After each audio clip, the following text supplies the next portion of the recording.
Most dads today are handed two scripts. Either he can be the provider who's never home, or be the bumbling fool who can't be trusted with his own kids. My guest, Jay Hall, refuses both. He wrote a book for his son the year he was about to become a father, and the whole thing rests on one strange piece of good news.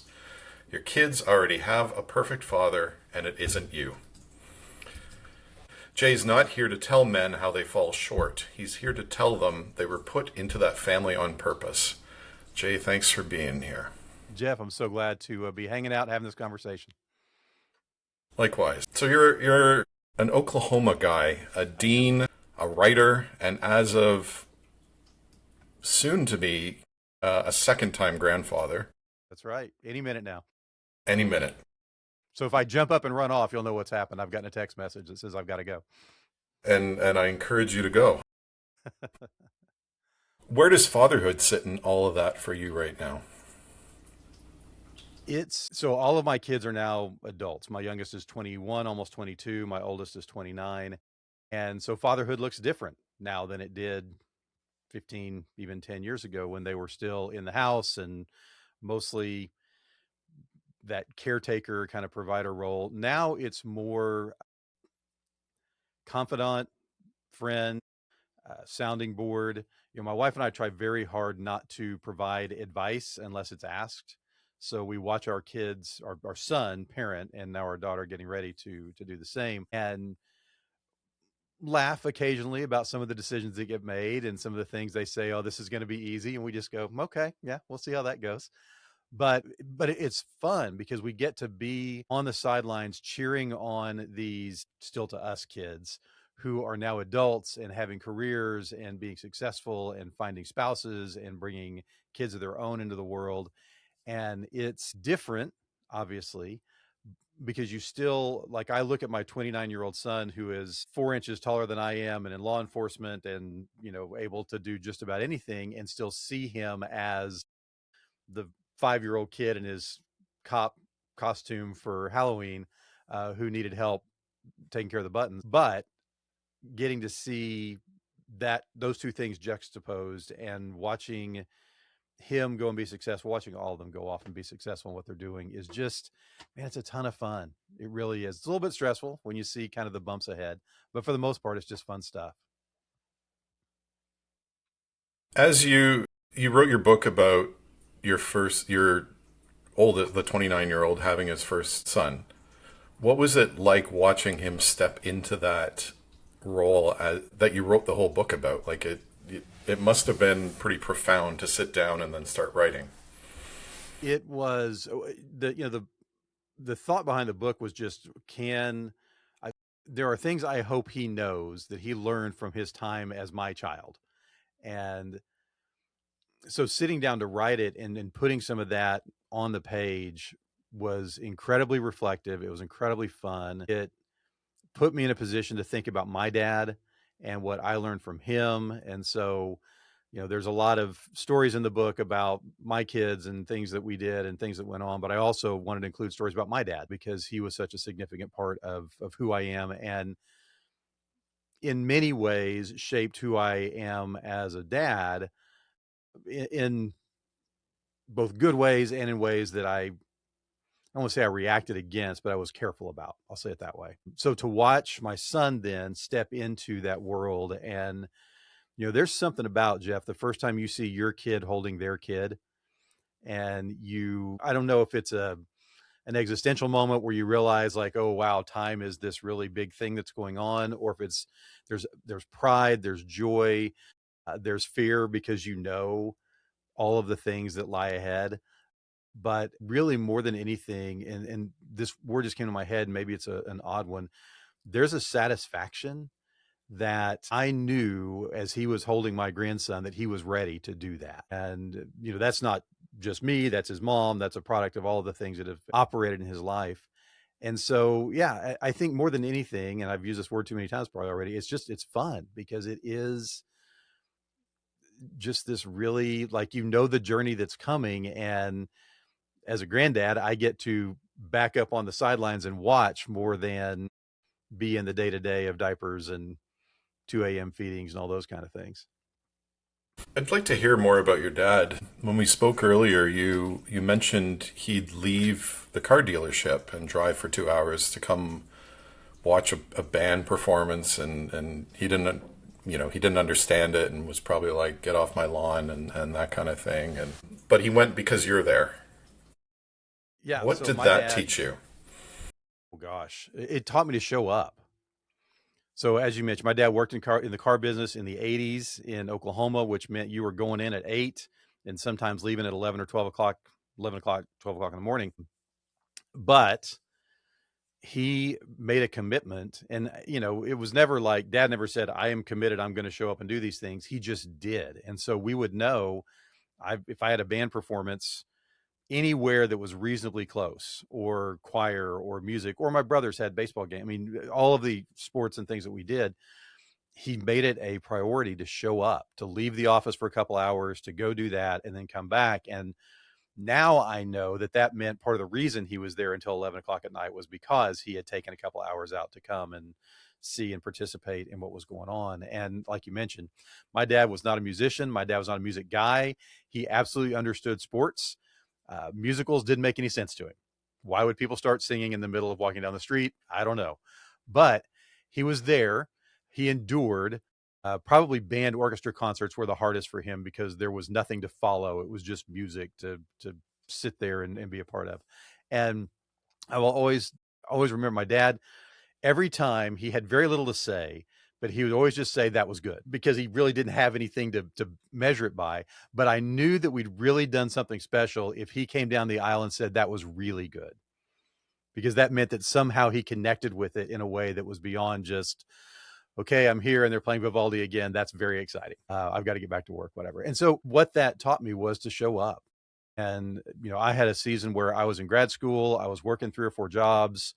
My kids were kind of from very young children through early tweens, I guess is a thing, and was still trying to find ways to be present in their lives. So I was coaching both my sons in baseball. So I would actually skip grad seminars, sorry, Professor Burns, and go coach a 6-year-old T-ball game because I needed to do that. I wanted to be with them. And I set a commitment, and I don't know that I ever told them this. I told my wife this, and I just in my head, this was a thing that if they asked me, it didn't matter how tired I was, if they asked me to go in the driveway and shoot basketball or to stick around for an extra 20 minutes after practice and hit infield to them, I was going to say yes, unless I just absolutely couldn't because there was something else I had to get done.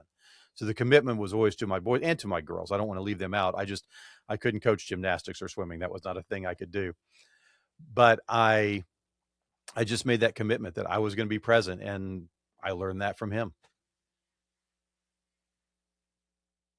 It sounds like such a simple thing. Did you understand what he was doing for you at the time, or is that something you only learned later?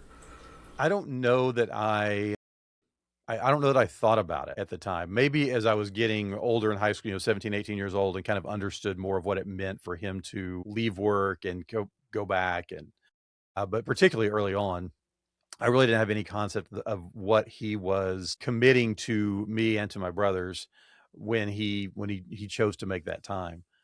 I do know that I didn't see my dad rest very often. Car business is Monday through Saturday. The only reason it wasn't Sunday is because it's illegal to sell a car in Oklahoma on Sundays. And so, he would take those days off. He would have those days off, but on those days we were working, we were doing yard work, or we were doing, whatever. So I don't know that I ever fully appreciated until I was older and had my own kids and had my own job that I knew what it meant to kind of step away from, that I fully understood the value of what he gave us in choosing to show up like that. What else did your father give you that you only realized was a gift later on? I think one was his work ethic, and I mentioned that I learned that from him, but also learned to be cautious about that from him. My dad worked incredibly hard. Again, 8 in the morning until 11 or 12 o'clock at night. Took care of us. Coached sports when he could. Was always present. And so I think I've learned that's what you do, right? You work hard to accomplish what you need to accomplish. You work hard to take care of your family. I think the caution that came with that for me was I still wanted to be more present than he was able to be.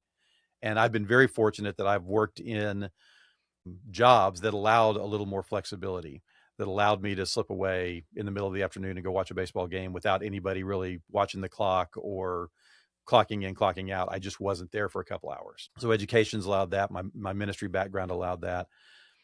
So it let me be more present in kind of some of the day to day than my dad was able to be, and not just kind of the special big moments like concerts and ball games and things like that. I think the other thing I learned from my dad, and again, didn't realize it at the time, is how good he was to the people he worked with and who worked for him. I had the opportunity.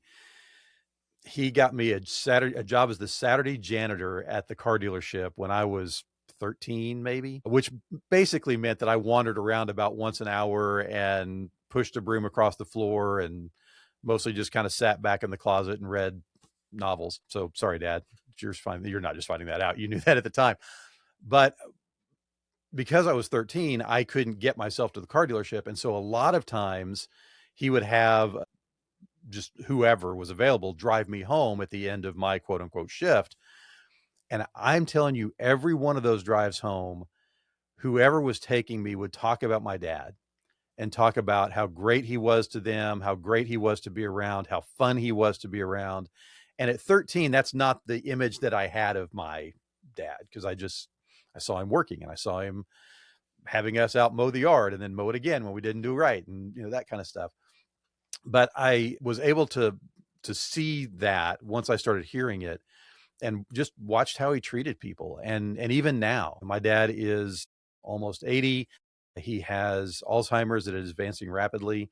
But I still, when I take him on doctor's visits, when I'm, with him doing whatever he's doing, I still just watch him be good and be kind to people. And that has marked me. Like that's who I want to be. I want people to notice and recognize in me that I am good to them, not for anything about me, but because they are of value and they deserve to be treated well. Was there anything in what you received from him that you've had to consciously not pass on? I think, as I've mentioned, the work ethic taking over and causing me to be in a situation where I was working 15 or 20 hours a day. And there were times when that was true. When I was in grad school and working 3 or 4 jobs, 4 o'clock in the morning was a pretty present reality for me, because that's when I could do things. But the reason I was doing that was so that I could be present. And my wife and my kids, if they were really honest, would tell you that I didn't do that perfectly every time, because there was just a lot that had to get done. But I think it was always in the back of my mind that I wanted to be around and that I wanted to be able to not be so caught up in trying to make a living and provide for that I wasn't available to. And I think that was a significant shift from what I observed in him to what I wanted to be as a dad. You said something that stood out to me, and that was we're not born destined to be any one thing, Hmm. and we're shaped by the people and events around us. When did you start to believe that? Wow. I think I'm probably still unpacking that at 55, so I'm not sure I'm there yet. Well, it's when did you start to believe it? Probably. So I mentioned I have a ministry background. I worked in student ministry in college and then for about a decade after that. I think that's probably when that started to really become a reality, as I watched students who were very much the product of the families that they were around. And, I'm not philosophical enough to get into nature versus nurture and what, which one matters more. But I would see patterns replicate in the lives of these teenagers that I saw in their moms or dads, or I would see the way they viewed themselves be significantly impacted by the way their parents talked about them. And so, they would take on these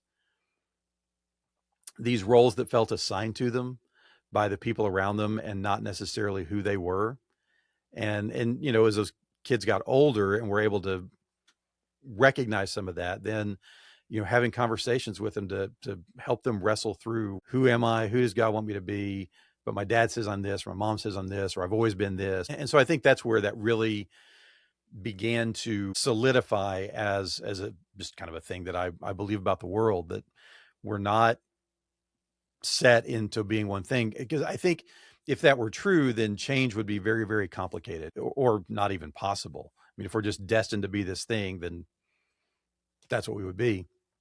And there's probably some things that are hardwired. Again, my degree is in sociology, not psychology, but I think we can't discount. I mean, just I look at my life. I can't discount the experiences that I've had that have caused shifts in who I was vocationally, who I was philosophically, who I am just as a person knocking around in the world.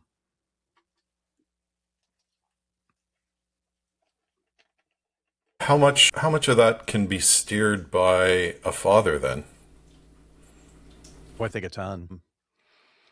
I think some of that's intentionality, and that's part of the goal of the book, is helping young dads, be intentional about helping their kids think about who they're going to be, and developing things in their lives. I think the presence of a father makes a difference there. So the man I call my dad is actually my stepfather. My parents divorced when I was very young.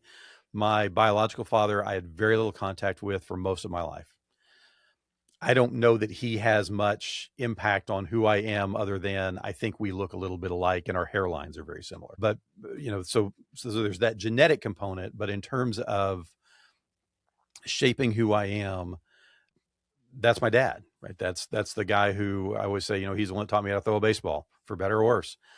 He's, the one who built these things. He taught me how to drive a car, again, for better, for worse. So I think dads have a tremendous ability to influence that, again, in good ways or bad ways.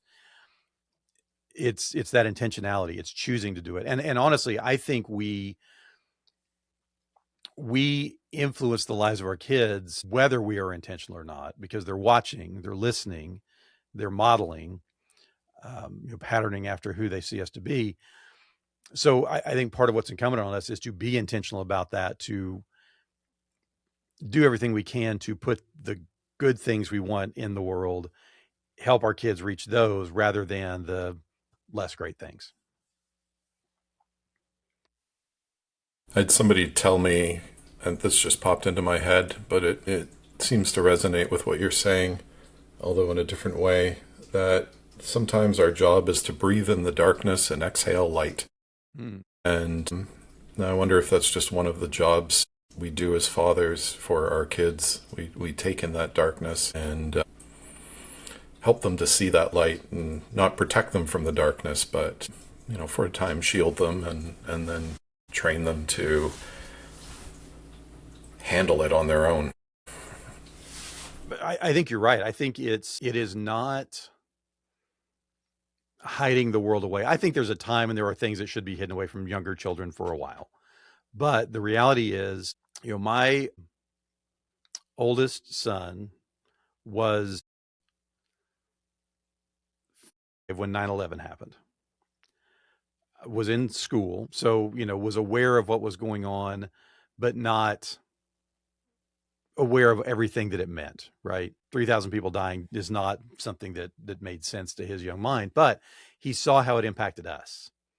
He saw it impacted my wife and I, and of the church that we were in, and all those different places where we found ourselves. So part of our role was to help him in particular. The others were too young really to get it, navigate at a 5-year-old level what that meant.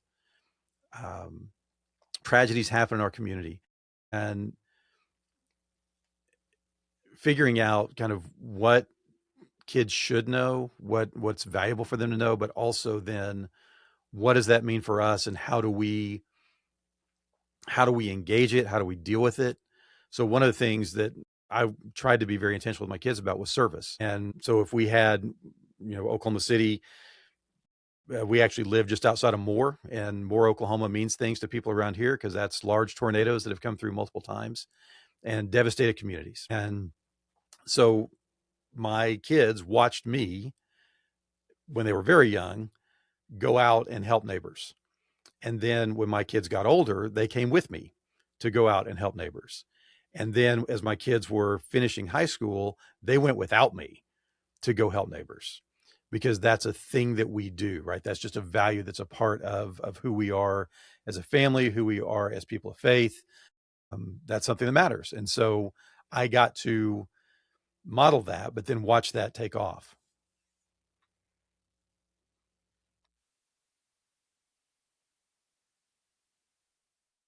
I think we both agree that hustle cultures that's aimed at dads is quite infuriating, and you have to wake up at 5:30 in the morning and then go grind out your day and come home at 11 o'clock at night. And the story seems to be that either you go get it or you're failing your family.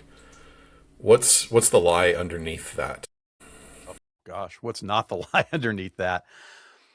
I think it stems from this idea that there is a right way to be a dad, to have a family, to raise your kids, and that the best way you can do that is to make sure they have everything they need and everything that they want, while you also get everything that you need and everything that you want. And we live in a world where the only way that's possible is to make a whole lot of money to the point where you're probably really not able to enjoy all of the things that you need or that you want. And that the value of a father is what he can provide for his family. I think if you want to get the bottom line lie of that, I think that's it. The value of a dad has to be more than the paycheck he brings home and the way he's able to not just provide essential needs, but provide a lifestyle that, thanks to social media culture and hustle culture and all that, is more than what is necessary. The size of the house, the style of the car, the kinds of clothes, the brand of the shoes, the size of the vacations, all those kinds of things that are demonstrated as valuable in all of the input that we receive, or a lot of the input that we receive, but misses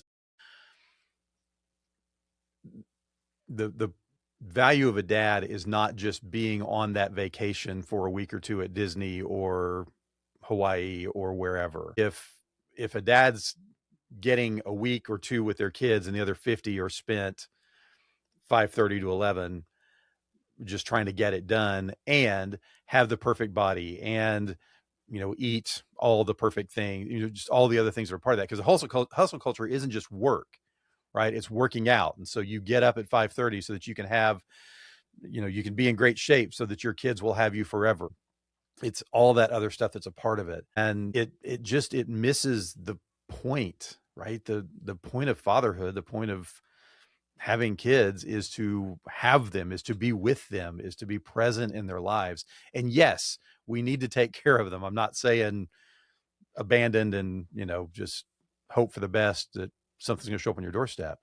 But I think there's a balance that has to be found between making sure they are taken care of and have what they need, and buying into this thing that we're going to work so hard that we're never actually going to interact with them. And, I mentioned being around teenagers for a long time. That's one of the things that you would see is the dad who was doing all the right things to take care of them, to take care of their family. But what that kid wanted more than anything was just to hang out, right? For dad to be with them, for dad to come to an event, for dad to play video games or whatever it was that the student, I should call them kids, the student was into, to have dad be a part of that, even to the point of I would watch students try to take on things that they didn't care anything about, but they knew their dad did. So they would try to be an athlete because dad was a high school athlete, or they would try to, get a job because dad was all about that. And, trying to reach out and connect, and dad still being too busy or too focused on trying to take care of them to actually be in their life in a way that would take care of them. What do you think, Jeff? I'm interested. What do you think's a lie in that culture? Well, I was just following that through in my own story. One thing I'm really proud of when I raised the boys, they're 17 and 19 now, is that I really prioritize physical fitness. And I know you mentioned, waking up at 5:30 to go to the gym, and I did that sometimes, but not all the time. But for them, had them join sports. And because we're from Canada, they played hockey. It's what you do. Right. But I think there was an element of family in that. In that Saturday, it was the day we play. It was the day you go to the rink and everybody was there and you spend a few hours there, and then after you go for breakfast, and it was just a routine. And I think you leave a little bit of yourself in that ritual, because now they both go to the gym. They've both got six packs. They're absolutely ripped, and I think they're just following that path I laid out for them. Like that wasn't a path that was laid out for me, and I didn't find an importance in physical fitness until probably my early 40s. So I may have lost the lie. That was the original point of this, but that's what I see as my job. It was to get them interested in it so that they pass it down to their kids. Yeah, I was a musician, but I was also an athlete, did all that. Dad was into that. My kids, all four, were athletes through high school. And I think there's value. I love that you talk about that family sense of going to the rink. For us, it was the ballpark. And so, or the gym for the gymnast and basketball player, or the pool for my other daughter who swam. But there was that family element that everybody knew everybody took care of each other's kids. There was kind of just this big extended family there, but also there was our family being present with those kids in the middle of it. So yeah, I think there's such value in that. I don't want to denigrate any of it. I think there's just that balance that has to be found of being there versus creating space for them to be there while you're off doing the other thing.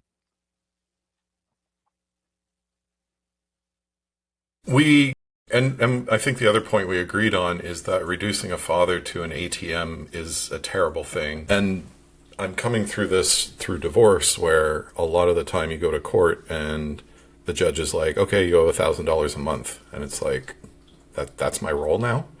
I used to change diapers and read bedtime stories and go for walks with them. And you're telling me now my role is to pay $1,000 a month. Like, that's it. And I know you're coming from a different perspective of, working long hours. What does a kid actually lose when a dad becomes just a paycheck?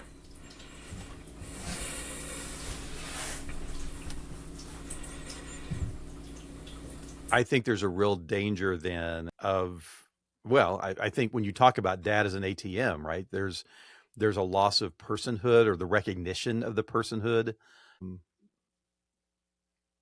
that dad becomes, and this can happen a lot of different ways, but dad becomes a figurehead, whether that's wait till your dad gets home because they're the disciplinarian, or they are the ATM, or they are the, whatever figure.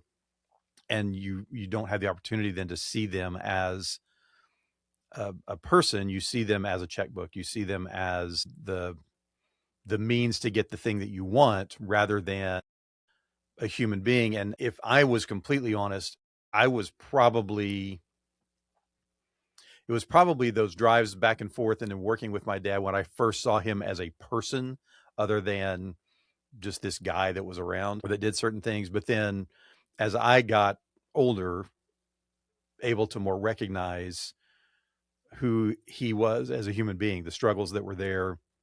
And it wasn't like he was up front with all of it, but you could see things. So I think what you lose when you become just that kind of dispensary of cash is the ability for kids to see us as anything other than that.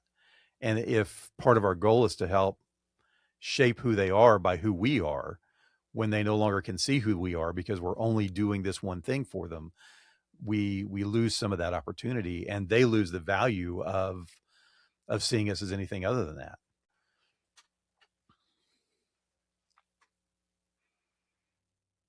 There used to be rituals, initiations, where men would take especially their sons, into the wilderness and, make them survive on their own for 24 hours. And they came back men. that's a really simplified version of it, but Right. I think you understand what I mean. And then there seems to be that doesn't seem to happen anymore. And maybe if you're seeing it, please disagree with me. I didn't get it. I'm trying to make sure my boys get it, but I don't think anytime I mention this to my friends my age, they're, you know, stunned by it. I know you mentioned the ministry a few times. Mm-hmm. Is there maybe some wisdom that's not passed down in a more in today's culture where there's less importance on a church or faith? So I think a couple of different questions come out of that, or thoughts come out of that. There is in some organized religion still that ritualism. I mean, I immediately think about, bar mitzvah, bat mitzvah in Judaism, where there is that rite of passage. You have to do certain things and know certain things to be able to progress through there. And my ignorance of Judaism is getting ready to just get really loud, so I'm going to stop there. I think we see that less in Protestantism. I think you see some of that still in Catholicism with some of the kind of steps through growth of kids. I think as a society, we've kind of pushed away from ritual in general. We don't participate in it, but I think it's interesting that we, when it's presented to us, sometimes get really interested in it. We just don't think we are, or don't want to be in the middle of it. We, with our kids, when they turned 13, we didn't take them into the woods. They would all have been very much in trouble. Actually, my older son probably would have been fine. But we reached out to all the significant people of their gender in their life and asked them to write letters to our kids. And so when each of them turned 13, all their uncles, their grandparents, me, but also like the men from our church and the men, their baseball coaches or the basketball coaches, or for my daughters, their gymnastics coaches or swim coaches, encouraged all these people just to write letters. And it wasn't anything. It was essentially, what would you want to say to a 13-year-old? Like, what do you think that they needed to know? And so some of the letters were, this is what I wish 13-year-old me had known. Some of them were speaking life into our kids, and this is what we see in you, and this is who we see you to be, and presented that to our kids on their 13th birthday. And each of them, now far removed from that, still has that folder of letters. It just marked something significant, right? It was this, you're stepping into your teenage life, you're stepping into a different way of being, and here's some collected wisdom of those around you who you think are significant or who love you, to help guide that. And I don't have any grand illusion that at 16 my daughter sat down with her list and said, oh, Aunt Cammie said this, I should be acting this way. But I think there is something to that, the ritualization of community and having that community around people. So I think faith provides that because it's a built-in community. There's lots of people usually involved. Sometimes that's not a healthy thing. And I want to acknowledge that. That's not always the greatest opportunity for kids, but in our lives it has been. So I'm thankful for that. But I do think, I wonder, because we talk about this thing of delayed adolescence now, that especially among guys, I mean, they're not fully functioning adult humans, many of them, until they're 26, 27 years old. And females are a little bit faster than that, but not a whole lot faster than that. I wonder if some of that delay is because we've not been intentional about helping them mark the steps. And so really the big move, right? The first time that you're acknowledged as an adult or someone moving into the adult world is high school graduation. So you're 18, 19 years old. In previous generations, you were fighting in Europe, right, at 18 years old. And for us,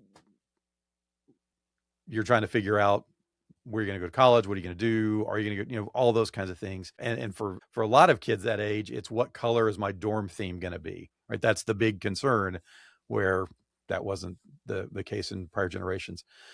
So I think it's a loss. I really do. I don't know, other than being intentional again, how to recover it.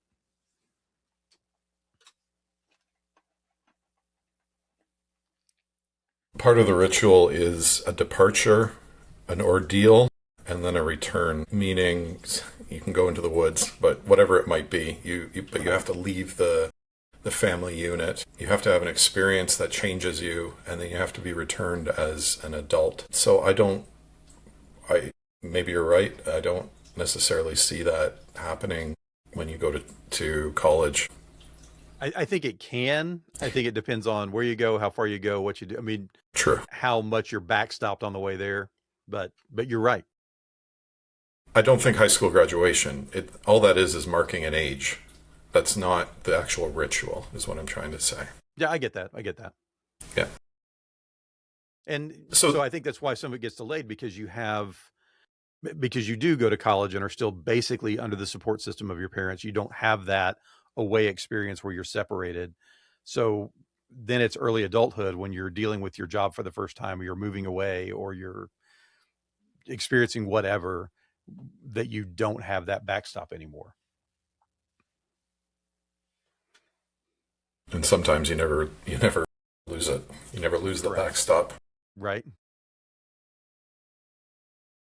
To go back to your book, though, the tagline for it is, if there is one, but this stood out for me, your kids have the perfect father, it's not you, and that's good news. Why is that a relief and not resignation? That's a great question, and I think completely fair. So again, it's coming from the faith tradition. It's coming from understanding. When I talk about a perfect father, I'm talking about God. So for some people, that's a conversation that is not part of who they are. I get that.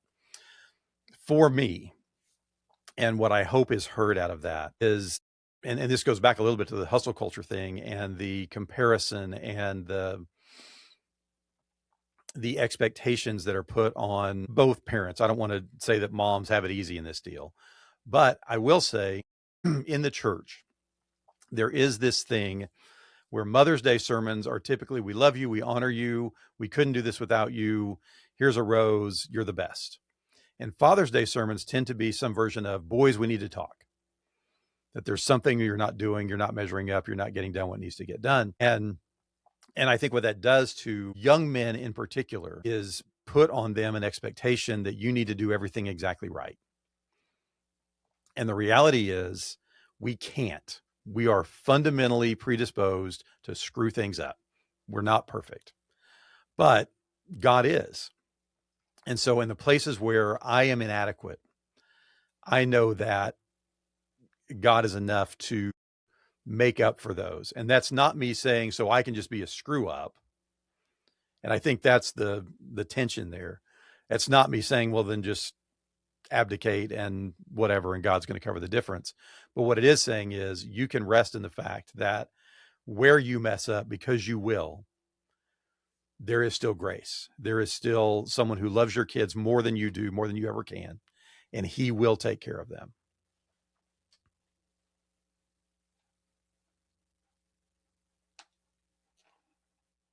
You wrote that God gives us everything we need for life, and that includes for fatherhood.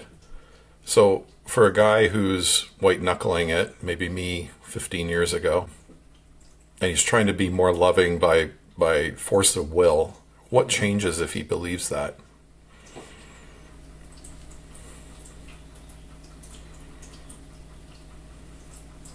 I'm trying to set this in a way that, well, that makes sense to me, but I think the difference is, and I think white knuckling is a good way to say it, right? I believe that God is the source of all these things that I need to build in the lives of my kids and that I need to be. So if part of what I need to be to my kids is loving, I know that God is love, right? The Bible says that. I've experienced that. So if he is that, and he is a source of that, then I don't have to white knuckle it and turn it up in myself. I can tap into that by my life with him, by discipleship, by all of the things that are part of me walking with God. And the intent of that, the outcome of that, is that love that I need to give to my kids is in me from him. So it's maybe, Jeff, it's the difference between digging a well and drawing water from a river, right? I can get to water if it's 200 feet down, if I dig and work hard enough at it. But if I just camp next to a river, the water's there. And then it's just a matter of me accessing it to make it available. That's not a perfect analogy, but it's the one that's in my head right now. So it's what we're going with.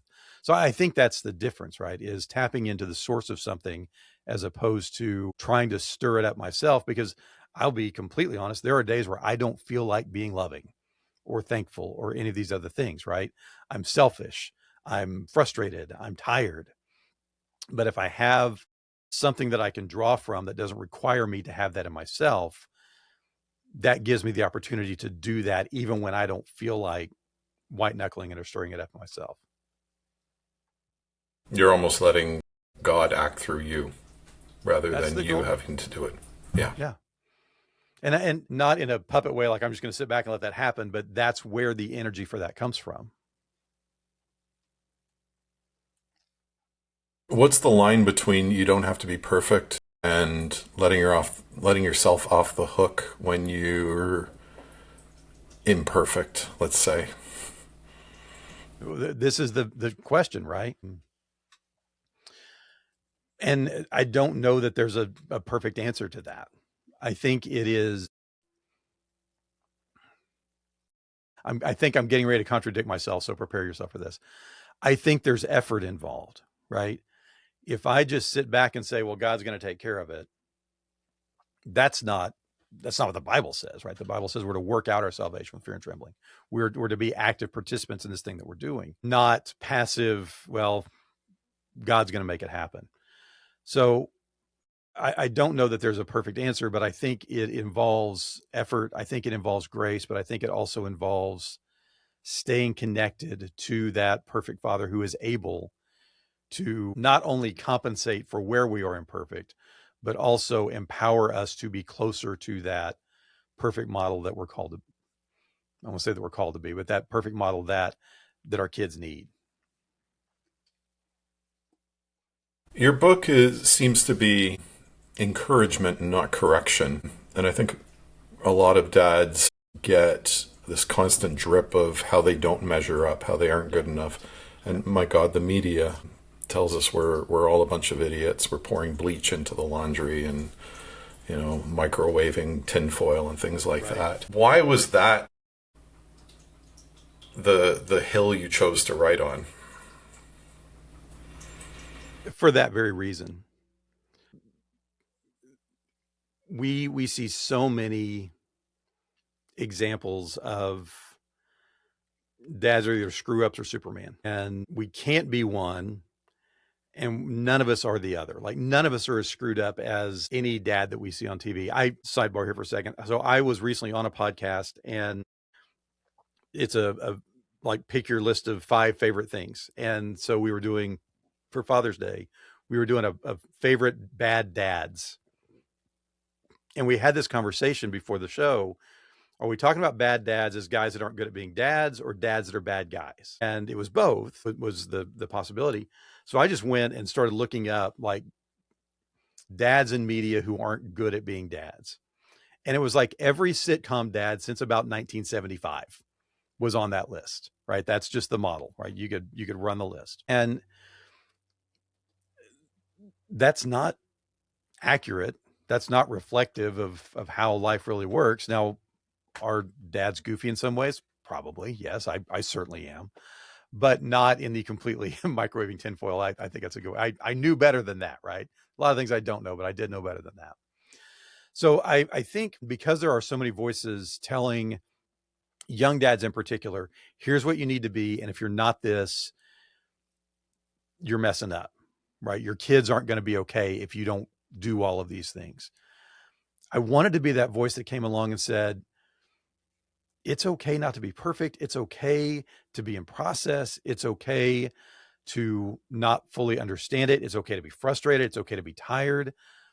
You're not the first one to experience this, but there are things you can do, and there is a source you can go to that can help you overcome all of those things that are perceived as inadequacies, all those things that someone's told you you're not good enough at. One, that's not true, but two, there's a way to improve. There's a way to grow. There's a way to keep pushing towards that goal of being the dads that your kids need. I didn't want to be one more voice saying you're not doing this right. I want to be a voice that says, you can do this. Your book started as letters to your son when you found out he was going to be a father. Why was it letters? Why write it down instead of just telling him? Well, one, I'm a writer. And so, that's part of it. And I think part of it was the time. My son, I mentioned, is in law enforcement. He works nights, which means he sleeps during the day. And so we didn't overlap a lot temporally to be able to have these kinds of conversations. But I think really more of it, I mentioned the letters that we had family write to them. His grandfather, my wife's dad, was a writer of letters, wrote thousands of letters to people in different ways to encourage them. And I wanted something that could be held onto and referenced back. Right. So we can remember conversations. I remember lots of conversations with my dads and with my kids.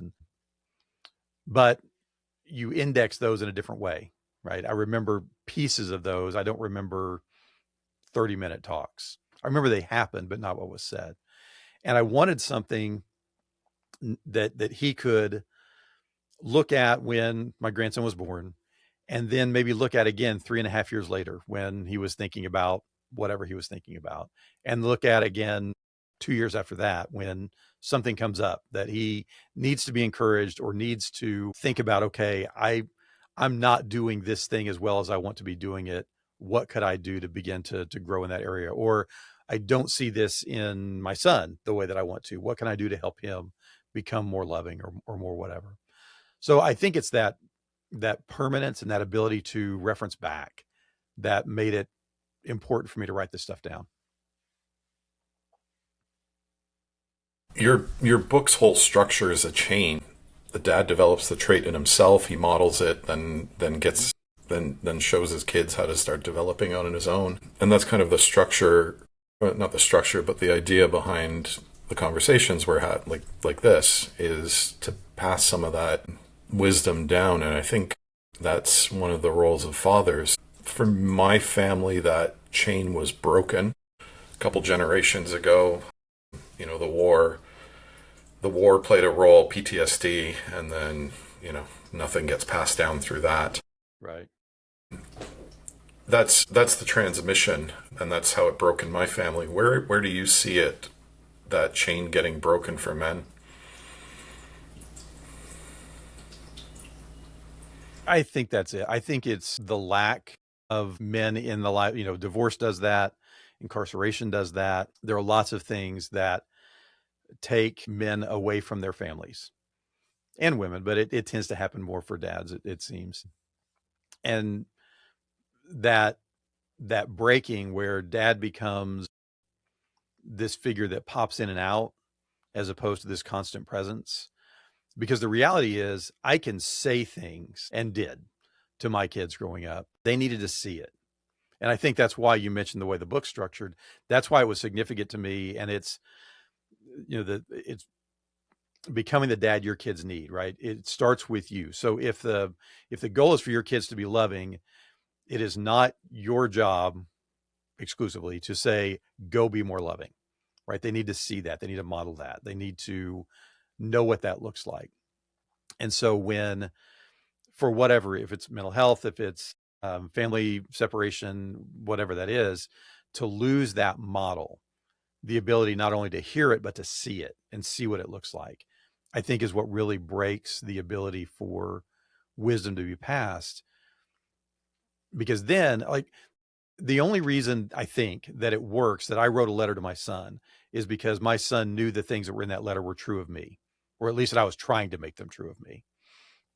If I had written, and this is the challenge of a book, there are lots of other young men who have read this who don't know me. And so it becomes a different kind of information transmission, because I could just be making it up, right? But for my sons, they know that this is who I've tried to be. They know that this isn't just a thing I've come up with. They've watched it for, 29 and 20, how old's my younger son? 24 years now. Now that you have grandchildren, 1.9 grandchildren, what's the inheritance you want to make to pass down, and what do you want to see 2 generations from now? I want to see those kids and their kids and all the kids after that, generations that I won't see. I want them to be confident in their life with God. I want them to be intentional in the things that they do, even as kids, to the extent they can, right? In the way that they care for people, in the way that they serve people, in the way that they intentionally connect with God as a source of all of these things. And ultimately, I want them to be people who are intentionally seeking good in themselves, in other people, and doing all they can to build that into the world.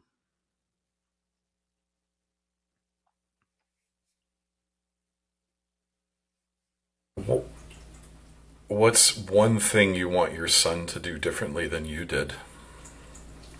Hmm.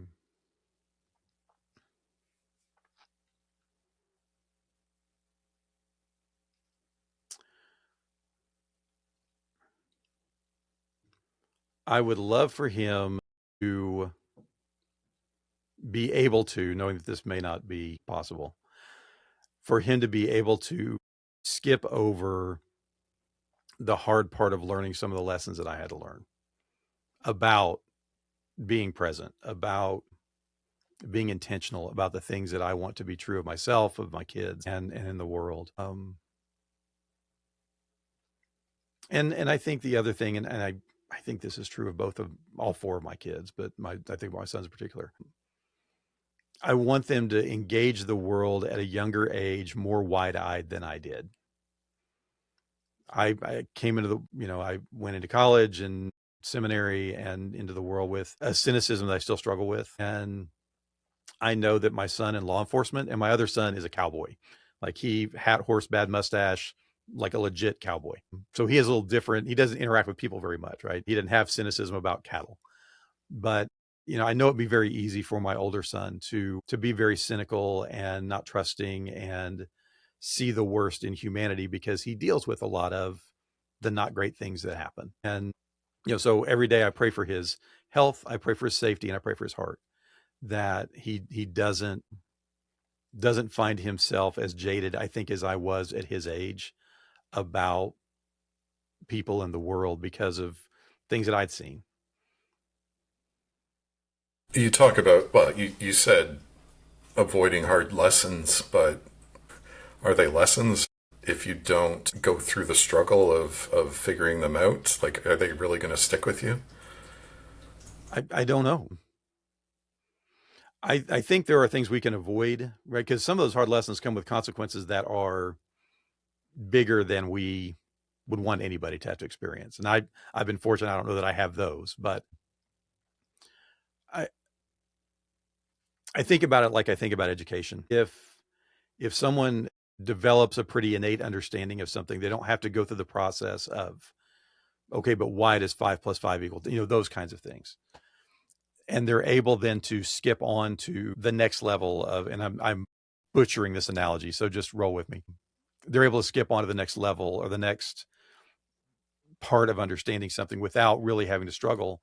That's not a loss, right? They get that. And so I think what I'm saying is I would love for my kids to understand some things that I had to learn the hard way, so that they can move to the next step in that conversation and learn that the harder way, but have some of that underpinning to begin with. I get it. I guess I'm just, there's always going to be hard, Yes, absolutely. I think it's whether just it's at this what level is it? or this level or this Right. level. No, Yeah. absolutely. I think there's value in that. You're right. We learn those lessons, but if you can skip some of them, that's a good thing too. If a young dad is listening right now and he feels like he's already failing, what's the first thing you would say to him? You're not. I think it would be that simple. Well, I think it would be to encourage them to sit back and reflect holistically about, you may be failing here, but are you failing across the board, right? This may not be where you want it yet, but does that mean that you're a complete screw up in every facet? There are some that the answer to that would still be yes, unfortunately. But I think most young dads who feel like they're not getting it are doing that based on a pretty small set of metrics, right? I'm not whatever, right? I'm not making enough money. I'm not getting up in the middle of the night to feed. I'm not whatever. I'm not coaching baseball like this other guy is, or I'm not taking my kids out for a hike every morning before we go to school, because they see that as a thing that someone's doing and think, well, I'm not doing that, so I'm not there. So I think the first thing would be to encourage them to, okay, let's talk about that. Are you really failing? Are you really as bad as you think you are? And then I think the other thing I would say to them is the things that you've mentioned. One, that your kids have a perfect father. It's not you, and that's good. You can rest in that. But also that the source of the things you need to be the dad that you want to be come from God. They come from a place, and they can be accessed. And for young men who have a faith background, it may just be leaning more into that. And for young men who don't, my encouragement would be to explore it. I know that not everybody's on that path. That's okay. I wish they were, because I think it's the way that we were designed to be. But I would encourage, look at this, see if there's something here that might answer some of the questions you have or help you move forward in the journey you're trying to take. Last question. What's one thing you want every dad to remember? It's the last words in the book. It's keep showing up, right? Whatever that looks like for you. Again, for the divorced dad who can't be there every day, can you write letters? Can you FaceTime? Can you, what's the way to connect with those kids? For the incarcerated dad, for the deployed dad, right? How do you show up? Because I fully understand, Jeff, how privileged I am and was to have a job that I could say, I'll be back in a couple of hours and walk away from and go do the thing. And for the most part, go home at the end of the day and not have to bring it with me. I get that. But I think showing up looks different for all of us, but I think it's the intentionality of choosing, I'm going to be present in the lives of these kids in the way that I can. There's value in that.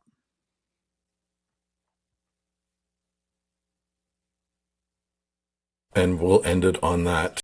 Jay didn't write a book to tell men how they're getting it wrong. He wrote it to tell his son and every young dad coming up behind him that they were put in their family on purpose, that they didn't have to be perfect, and that the most important thing they can do is to keep showing up for things they don't understand. His book is God Help Me, I'm a Young Man. God Help Me, I'm a Young Dad. Link will be in the show notes. Until next time, keep showing up. Thanks, Jay. Thanks, Jeff.